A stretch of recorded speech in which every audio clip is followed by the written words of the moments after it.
માલગઢ ખાતે શ્રી રામાબાપુ ગૌશાળામાં અષાઢી બીજના દિવસે સ્થાપના દિવસની ધામધૂમથી ઉજવણી કરાઈ।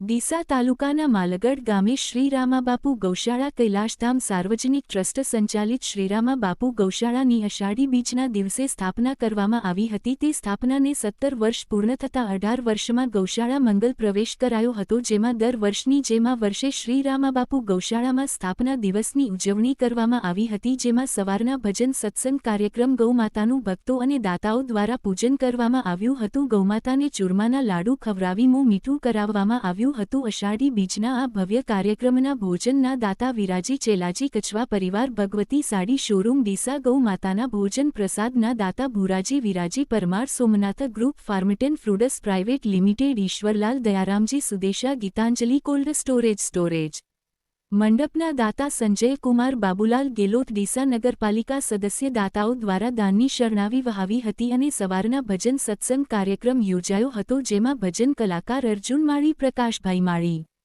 આ અષાઢી બીજના ગૌશાળાના કાર્યક્રમમાં ઉપસ્થિત જોગારામ બાપુ, દેવાભારતી મહારાજ, મોતીગીરી મહારાજ, કૈલાસધામ મહારાજ, કોશલગીરી પ્રવીણભાઈ માળી, વન અને પર્યાવરણ મંત્રી મગનલાલ માળી, પૂર્વ વેરહાઉસ ચેરમેન, સંતો મંતો આવેલ મહેમાનો મોટી સંખ્યામાં ઉપસ્થિત રહ્યા હતા અને આવેલ મહેમાનો ગૌશાળા થકી તેમને ખેસ પહેરાવી ગૌમાતાનો ફોટો આપી સન્માન કરવામાં આવ્યું હતું। ગૌ ભક્તો દાતાઓ મોટી સંખ્યામાં ગૌશાળામાં ઉપસ્થિત રહી સાથે ભોજન પ્રસાદનો લાભ લઈ ગૌ માતાના દર્શન કરી ધન્યતા અનુભવી હતી। દર વર્ષની જેમ આ વર્ષે શ્રી રામાબાપુ ગૌશાળામાં અષાઢી બીજના દિવસે ટ્રસ્ટીઓ દ્વારા સુંદર આયોજન કરવામાં આવ્યું હતું અને મોટી સંખ્યામાં ગૌભક્તો ઉપસ્થિત રહ્યા હતા।